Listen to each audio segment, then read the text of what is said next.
Formula for y bar is the summation of a y's over total a. All right. So I'll call this one area 1, this one area 2. So the area of this one, 2 times 14. Is that right? 12, 14, yeah, 28. Y distance. So we'll set the axis up here and here. If we were going to do this one, we don't need to do that one because it's symmetrical about that axis. So 1 inch. And then add to it the second area, 10 times 2, 20 inches. And then the y distance would be 2 plus half a 10, 5, 7 inches. So far, so good. And then over the total area, which it looks like is 48 inches squared, 20 plus 28. Doing math in my head is never a great idea.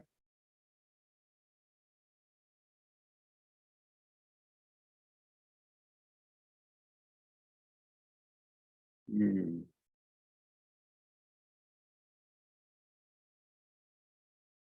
$3.5? Anybody get 3.5? Perfect. So that's this axis, call it the XX axis. The composite centroid for the total shape. That's where we need the inertia, is here.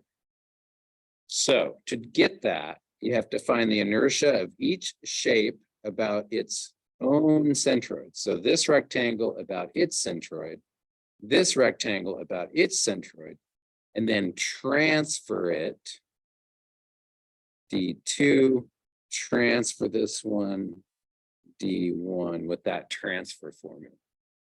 So individual inertias first. So I of 1, that's this one. The formula is base height cubed over 12. Just got that one memorized because rectangles are so, I do rectangles all the time. So base is 14 inches and the height is 2 inches cubed over 12. So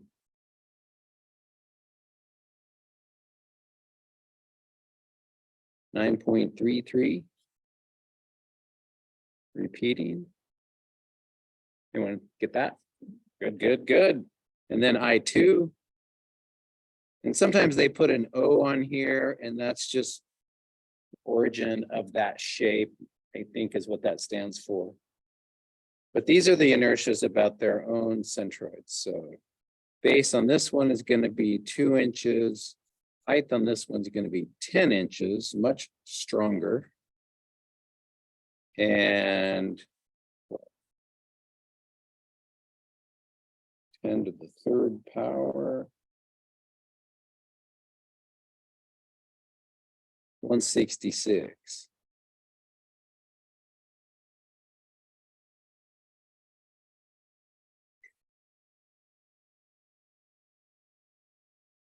So inertias of both.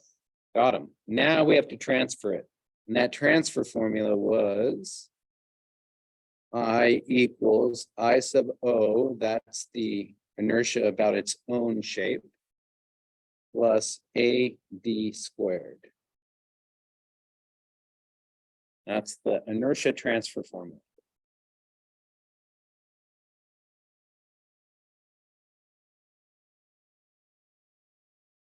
So transfer each one. So I usually note the XX axis on this because you're moving it to that centroidal axis. And if you've labeled this like XX or something, then that can make sense. I'll do this first one first, 9.33. Plus the area of the first one, which was 28. And then the transfer distance is here of the first one. So it's going to be, what was y bar? 3.5 is all the way to there. Right? And then I take this inch away, 2.5 squared.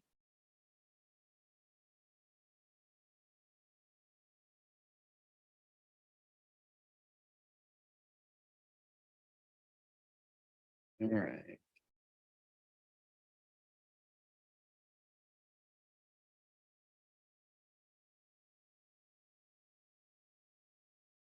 $184.33. And that's repeating. Inches to the fourth.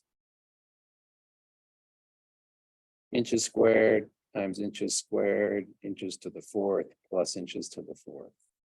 So that works. And then we have to transfer the second one. That is the 166.66 plus the area of the second one, 20 inches squared. And then this transfer distance here. So all the way up to here is 2 plus 5. So that's 7 inches all the way up. Take away 3.5. We have 3.5.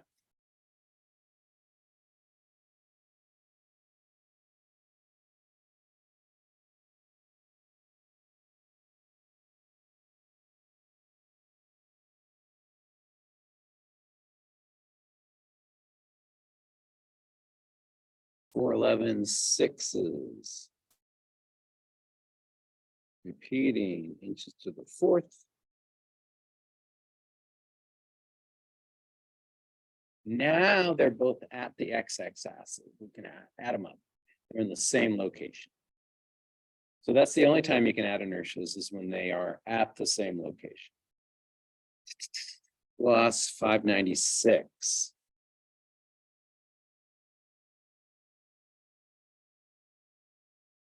That's the number we could use right here. If we were trying to figure out bending stress on this thing, that I value is that. That's why we do it. So we can use it in the bending stress equation. And the shear stress equation, shear stress is VQ over IB. There's I. So we'll get there. But again, you got to have the composite inertia. That's why if you just use structural shapes, you can just look them up. You don't have all this mumbo jumbo to do. So keep it simple. Questions? Once you kind of get the flow of it, it's not too bad. There's just lots of opportunities to make a mistake, calculating an area, or these transfer distances get trick. Like when you take a W shape and then lay a W shape on it, those transfer distances get really weird. And the centroid is really weird. So it's good to go through it a few times. All right, good. How about that one? Let's do this. Save a little time. I'm going to guess that the x-axis is slightly shifted down. Not as far as I drew it, probably. Let's say it's at 300, 280. What'd you get? For Y bar. 269? Yeah, that was close, not really close. Uh-oh, 294. Closer to my 280. Maybe I need to do it. Y bar is going to equal the large rectangle, which is 600 times 300.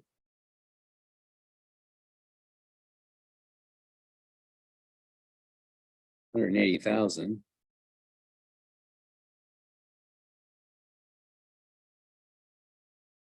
Times 300. So that's A, Y. And then I need area of the hole. I'll use pi 100 squared over 4, pi d over 4. That's an area formula that uses the diameter. And then the y distance would be 600 minus 180, 420. Is that right? Yeah, 420. And that's subtracted because it's a hole. And all of that over the area, which is going to be 180,000 millimeters squared minus that thing. What is that number? Yeah, you got to minus it down below too.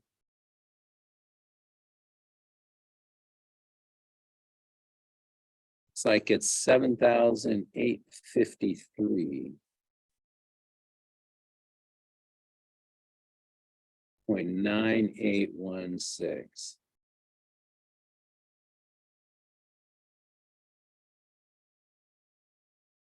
Now I can just grind it maybe.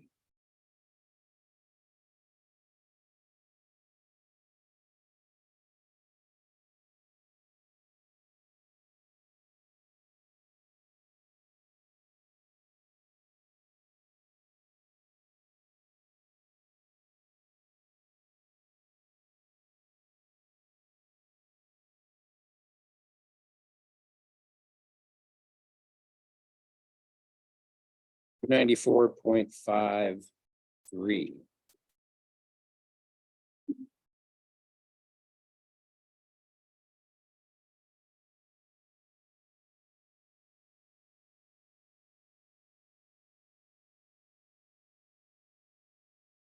Pull the hole out.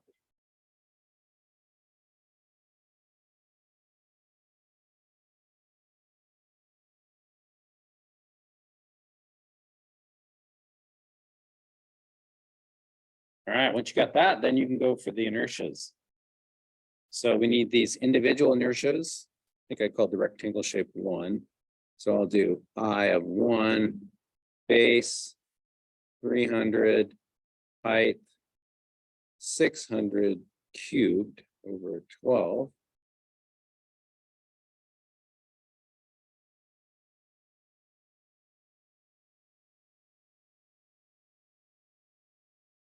Big number, holy crud. Holy smokes, 5.4 e to the 6? No, 9.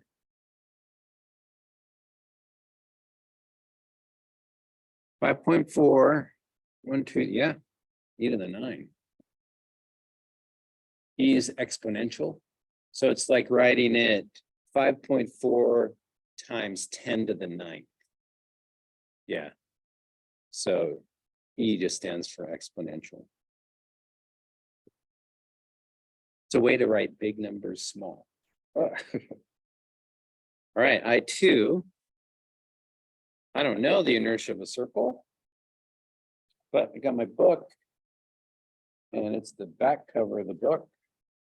Now it looks like inertia about the X and inertia about the Y are exactly the same, which makes sense. This thing's a circle is symmetrical all the way around. Pi d to the 4th over 64. Pi d to the 4th over 64.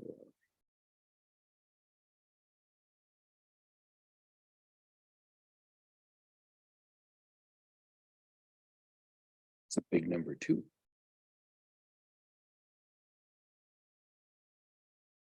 Not as big, but pretty big, 4.908 e to the 6.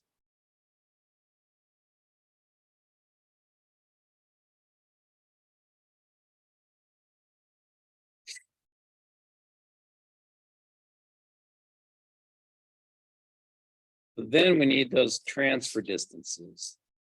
So here is the location of the number one shape, the big rectangle. So that is 300. And then this one is 240. No.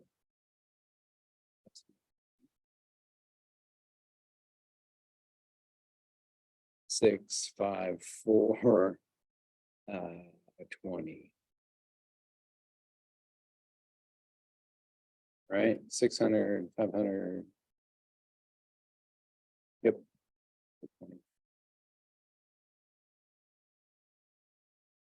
So transfer distance from here to here, that's going to be for shape 1, D1.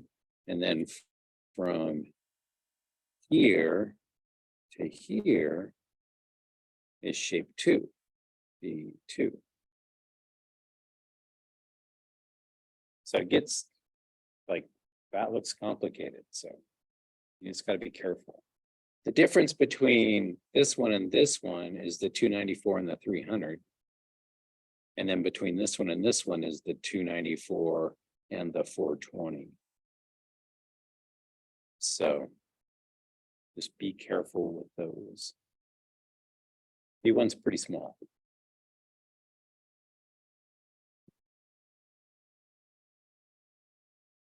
So D1 is going to equal, I use Y bar 294.53.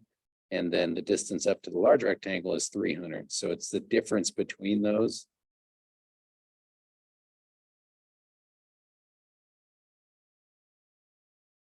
Put that number in here somewhere.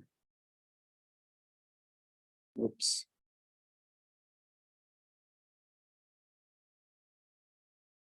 $5.4749.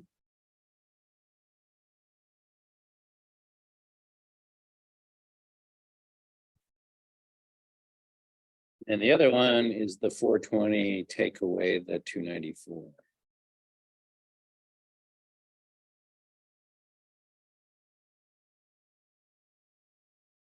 $125, 4748.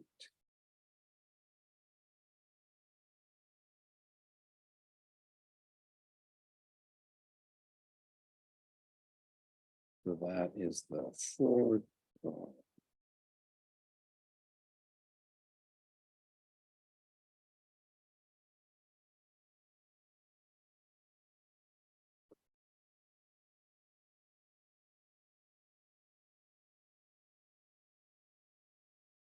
So far, so good. Then you got to transfer them.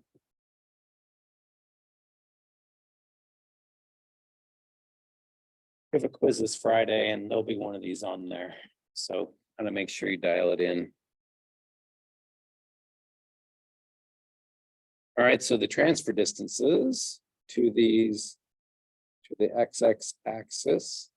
I'll do shape 1 first. That's the 5.4 e to the 9.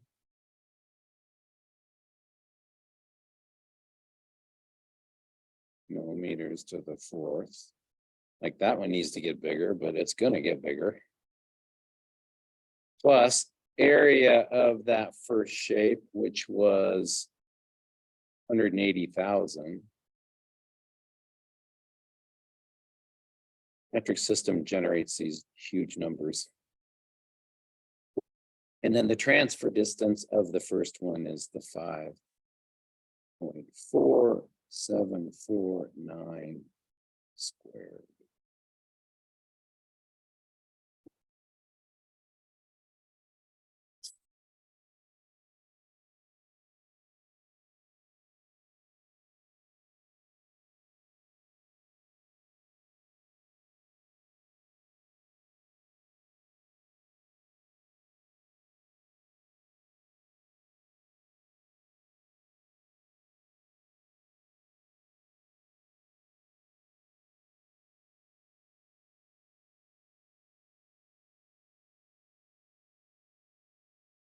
Didn't change it that much.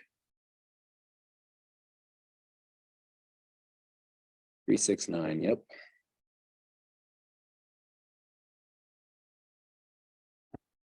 And then the second one. This would be number 1, this would be area 2. We need inertia 2, 4.9. 8 e to the 6 plus its area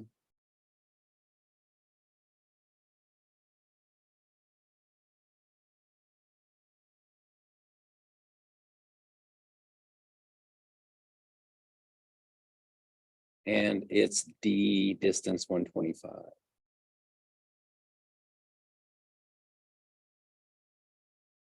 Squared.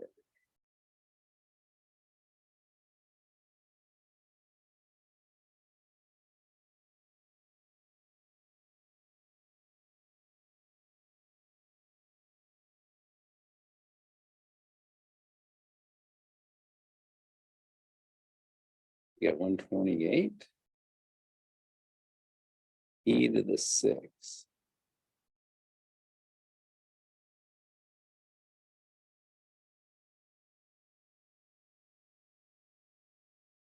No, yeah, no, yeah, so far so good. Now what do I do? Yeah, don't just add them because one's a whole. So you have to subtract the second one from the first one. So x would equal the 5.4 minus the 128 e to the 6. 5.4 is e to the 9. So I have them lined up one above the other, so I can just do that fairly painlessly.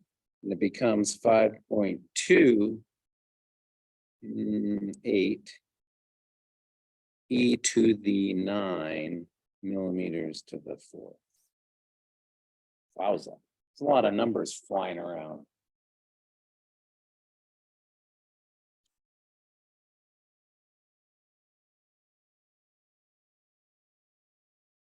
But again, we need it for both stress equations in the future.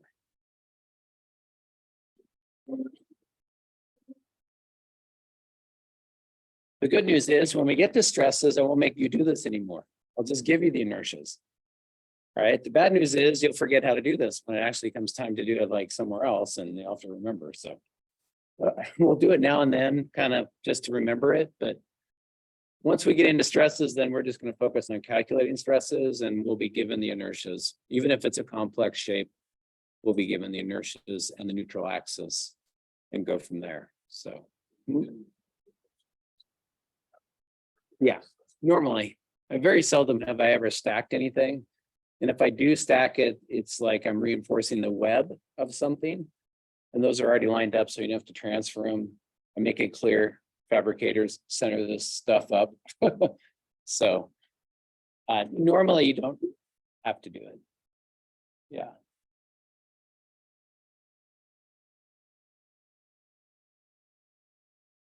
And if you are, I mean, there's a lot of shapes out there that you can buy that are extruded shapes that you'll just get the inertia in the centroidal location when you buy it. Like they'll be complicated, right? That we have all these really cool aluminum extrusions now that you can buy and use that are structurally super strong and they're super light. When you buy it, you just get all the properties with it. You have everything you need. So it's only when you start adding things together yourself that you end up having to do it. So excellent.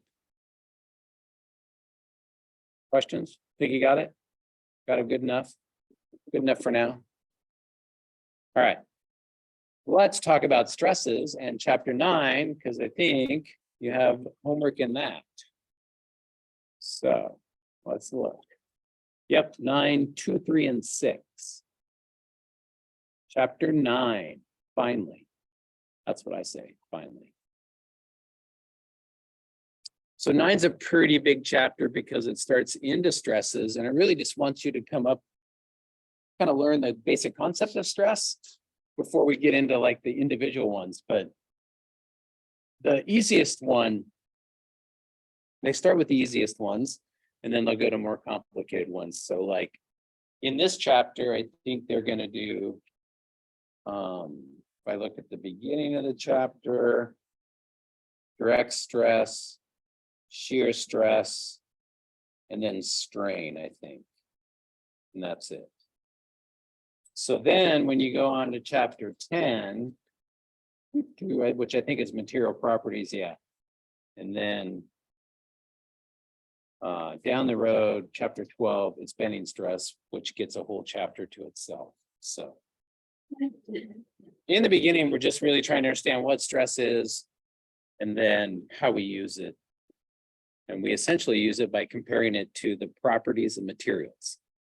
So materials have properties, that's chapter 10, where we're just going to read a bunch about material properties. Actually, we're not going to read too much about it because that doesn't give us too much retention, but we'll talk about a lot of different properties of materials. So before that, we want to understand what a stress is. And you kind of already know, like you've dealt with pressure before, right?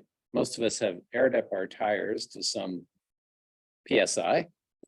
I did that just the other day because I saw it was low, of course, got a tire going low. So then you got to find a gas station that has one of those pumps, right, where you can stick quarters in. Yeah, that's always wonderful to be that person. But so how much does typical tire take? Yeah, my truck takes 80, right? PSI. 50 is a little high. My car takes like 35, I think. Yeah, it depends on if it's a radial or if it's carrying load, right? But that's in pounds per square inch, PSI. That's pressure, right? That's air pressure. I mean, most of us know that, right? Stress in material science is also PSI, pounds per inch squared in the US system. It is the same concept as air in a tire. It is a pressure that the material feels, okay? So there are stresses in everything that is loaded, and most things are loaded just by gravity. Gravity loads almost everything, right? So the tables, even though there's not a bunch sitting on top of them, they have some bending stress going on. The material is clearly strong enough to hold whatever's happening on the table. Even with Devin's backpack on there and his arms resting on the table's not deflecting a lot. It actually is deflecting. Everything deflects under every load, but probably not measurable by any devices that we have, right? So the materials are resisting that load, but the materials feel a pressure from it, right? So the external force comes onto the object, but then the object distributes that force and carries it throughout the object itself. And that's a pressure, okay? So we're now going to go inside the objects and say, oh, what do all the molecules feel inside there? Well, they feel that load being transmitted across the cross section. Now, is it nice and even? Absolutely not. Like where the load is and where the load hits the object, there are higher stresses. As we move kind of away from the load a little bit, then those stresses get distributed evenly throughout the cross section. Okay, so when we calculate stresses in the beginning, we're going to calculate an average stress, kind of what the thing feels on average. Knowing that near where the load actually is hitting the object, you're going to have higher stresses. That makes sense, right? Like if I push down on the table, right where I'm pushing, there's going to be like compressive stresses from me pushing on it, right? Well, right out here, there's no compressive stresses. It just feels like it's trying to bend, so it's resisting that bend. So it is localized. There's the local stresses, right? That's called finite element analysis. So if you have an FEA process, then you can calculate the stress anywhere and get all of the little loads things. So SolidWorks can do that for us. If we take an object, we load it, it can do an FEA analysis and it'll come up with this really cool color graph where red is higher stresses and green are less stresses, right? So it would be like, oh, red right here. And then it would get lighter tones, lighter tones, lighter tones. And out here, there'd be no stresses, right? At some point. So that's an FEA analysis. That's not what we're doing. We're just doing basic average stress. Like on average, what's it feel, right? We do get a chapter called stress concentrations where we'll be able to like spike a stress to get a better feel for like, oh, what's it feeling like right here? I know what it's feeling here, but what's it feeling like right on that load? We can calculate that. Yep, absolutely. PSI. Yes. All right. So there's different kinds of stresses. So that's the first part that it's not super confusing, but this stress, when we load something on the end of a long object, and it's got to be fairly long, not short and squatty. It's really not defined, but just think of like a truss. When we did trusses, those are really long members, right? And trusses carried load along their line of action. So this is like a member of a truss. And it can have a load pulling it apart, tension, which we calculated in statics, or it can have a load pushing it in, right? Compression, which we calculated in statics. So we can figure out either one of those, right? This is called a tensile stress.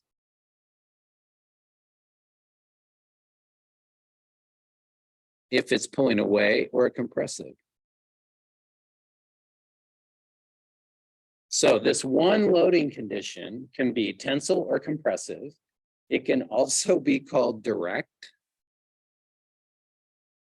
And if you read that first part of chapter 9, when they talk about tensile stress, they'll say it can be called direct stress or tensile stress or compressive stress or normal stress. So welcome to Strength of Materials, where you have 4 names for the same damn thing. It's ridiculous. The tensile is this. Tensile is pulling away, compressive is this way. That's helpful. Those are actually 2 different things, right? Direct means it's directly along the long axis of the object. Yeah, either direction. So they'll say like, oh, member AB is in a direct stress situation. That just means the forces are lining up with the length of the object. That's all it means. And then normal means the force is normal to the surface or perpendicular to that cross-sectional area that we're working with. So again, it's both. Normal tensile stress is a normal stress. Compressive stress is a normal stress. Tensile stress is a direct stress. Yeah. Compressive stress is a direct stress. I know. I wish we could just, I will try to just use these 2 because those are different. I could see within a structure be subjected to both. Is that why they use like wind moves the structure? And Yeah. experiences like both? Yeah. Potentially. Yeah. Because loads can switch directions. Yep. And then when we did statics, that was just a snapshot of a load. It could have a different load on it, right? It could switch. So, yeah. The equation for stress, any of these, is, let's see what they use for their symbol. They use tau. Yeah, they use sigma. So it's a Greek letter. I think that's sigma. They didn't actually tell me. Oh, maybe they did in the text. Pretty sure that's sigma.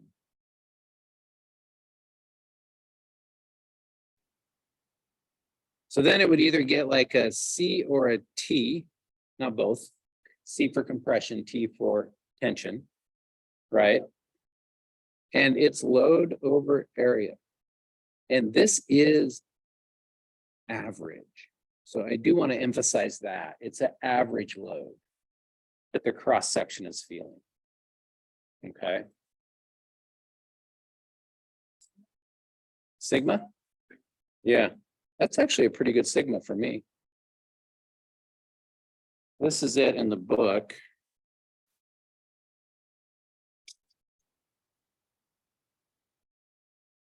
Yeah. Boom. Sigma. Yeah, I don't know about it. Yeah, it's kind of an O with a little top tail on it. Those look like that. Look at, they called it axial stress here. Another one. That's awesome. Meaning the load is along the axis of the object because it is going to be with these long axis type objects. okay? But it's just P over A. It's a simple equation. All stresses are in the form of P over A. P stands for load. A stands for area. So that's interesting because I have said so many times that this is bending stress, right? But I just said all stresses are essentially load over area. This is too. M is the load. It's a moment. It's a rotation, but it is a load, right? And then I is a function of area. It's inertia. It's a little different, but really this is load over an area type equation. So they're all that way. Even VQ over IB, V is shear load. It's load. And over area, I and the base, again, function of the cross-sectional area. So all these stresses are in the form of some kind of load over area. This one being like the most obvious, that is just load and area, okay? So if I put, and we're just talking about this upper diagram, if I put a load on here, let's go compressive load of 1,000 pounds, right? And I'm going to say the geometry of my cross section is 0.25 by 0.25. It's a square. Okay, so it's a 1/4 inch, like this big. It's little, right? It's tiny. And it's going to carry 1,000 pounds. So what's the stress? It's a compressive stress because we're pushing in, right? And the equation's P over A. So it's 1,000 over the area, 0.25, 0.25.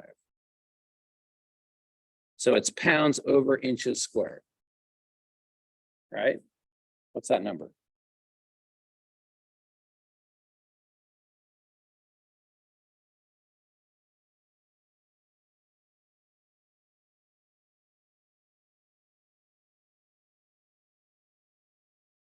Close, 16,000. So the stress on this thing is compressive 16,000 PSI, right?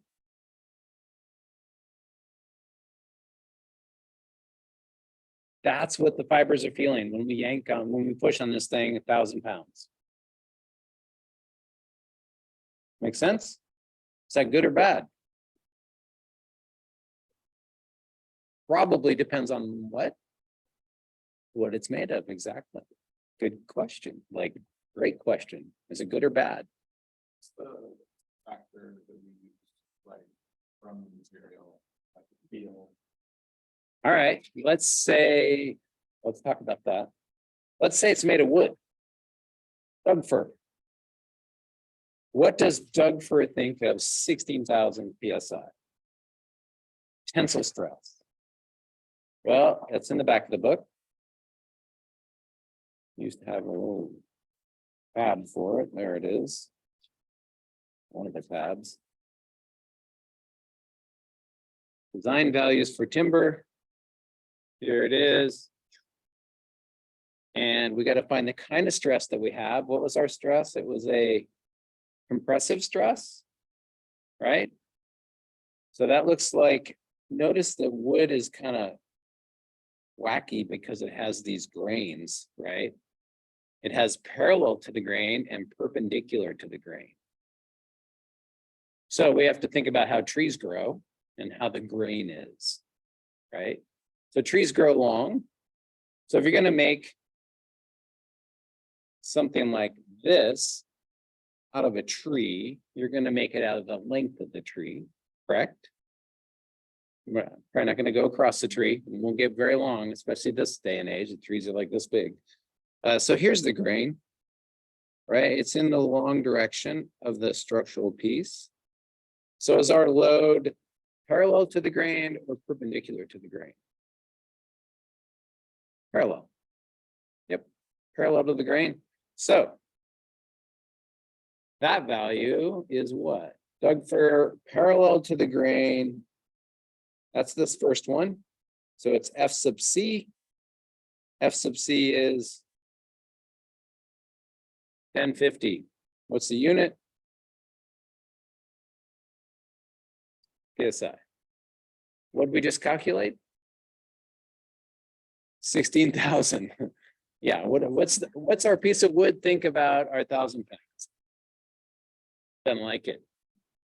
Pretty sure it actually failed, not just bent. But it literally would just rupture it, pull it apart, right?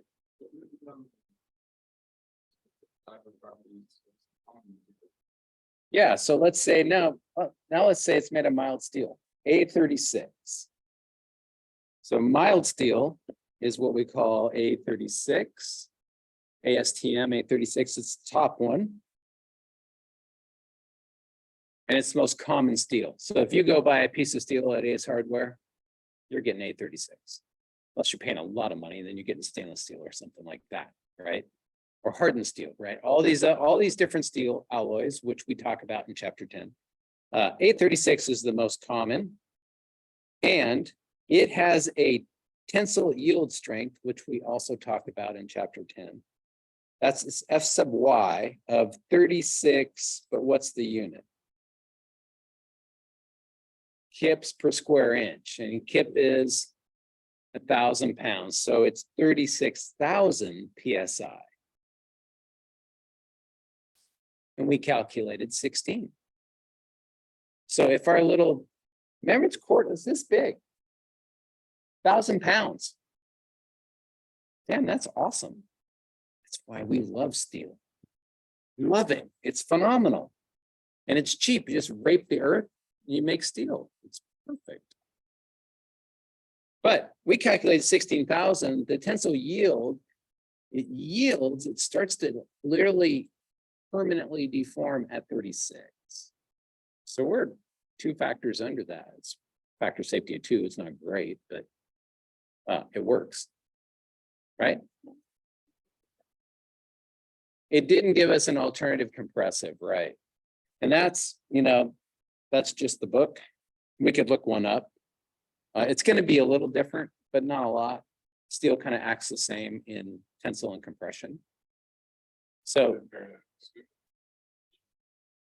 you want to look into it, but if you're given a problem that says calculate the stress and if it's okay, like when we get into the chapter that's designed, it'll give you kind of industry standards for each stress that you calculate so you can like compare. But yeah, the book doesn't do that for us in quite a few of the materials, right? Just leaves compressive and shear off.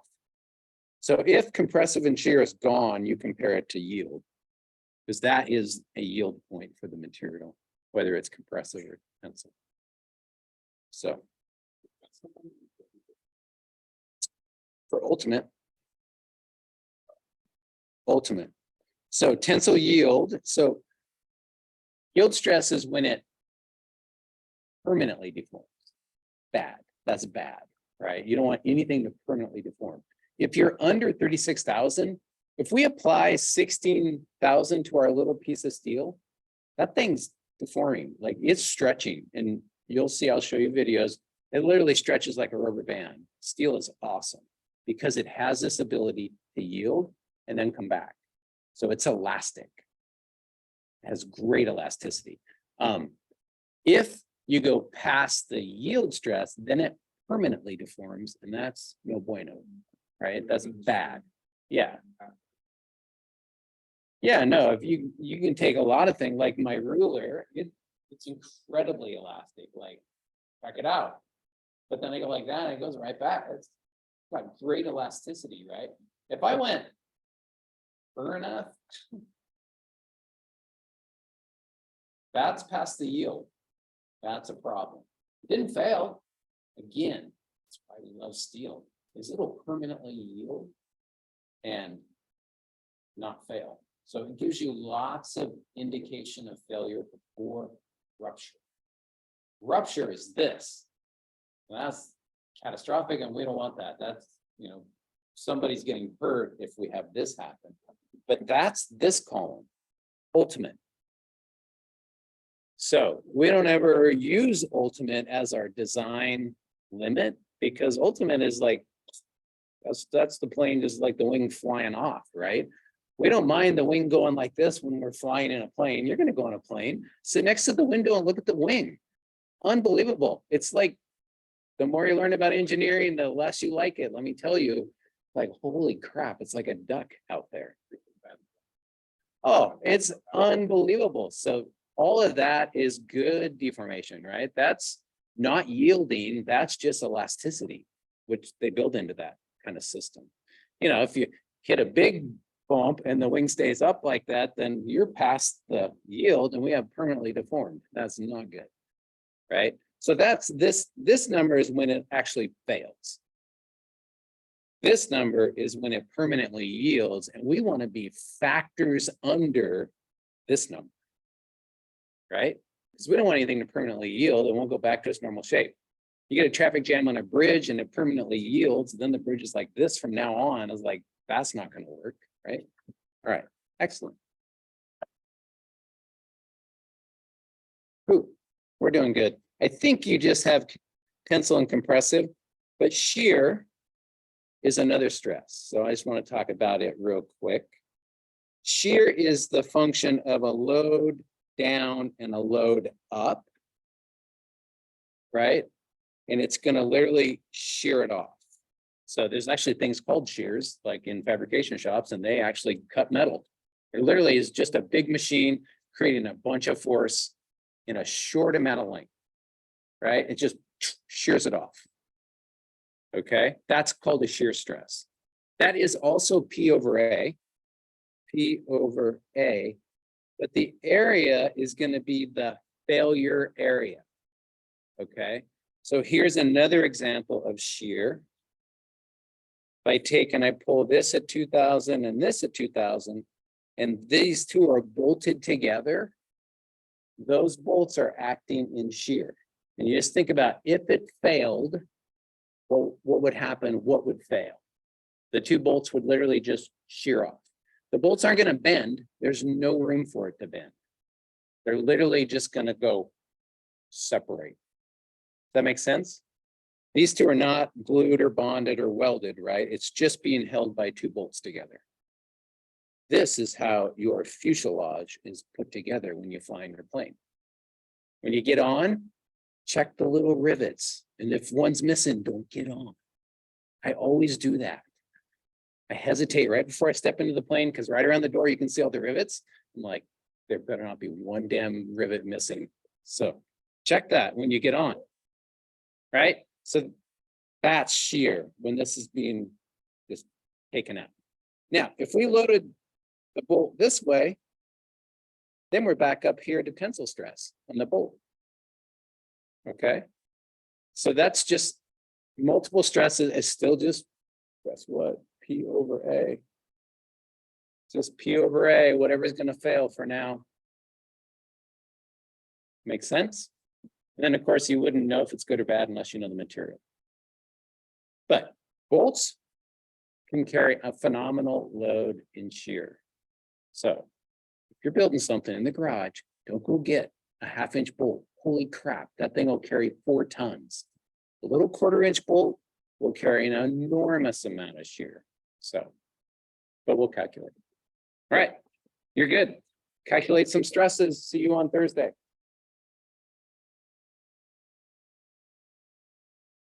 Huh? Yeah, turn it in. Some uploaded it. Maybe just one uploaded it, but somebody uploaded it.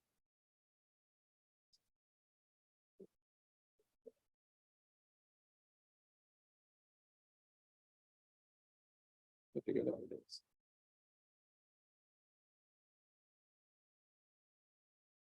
Thanks.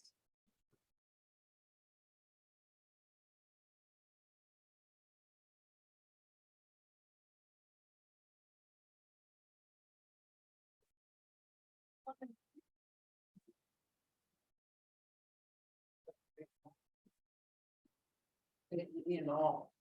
Put it on that there pile. All right.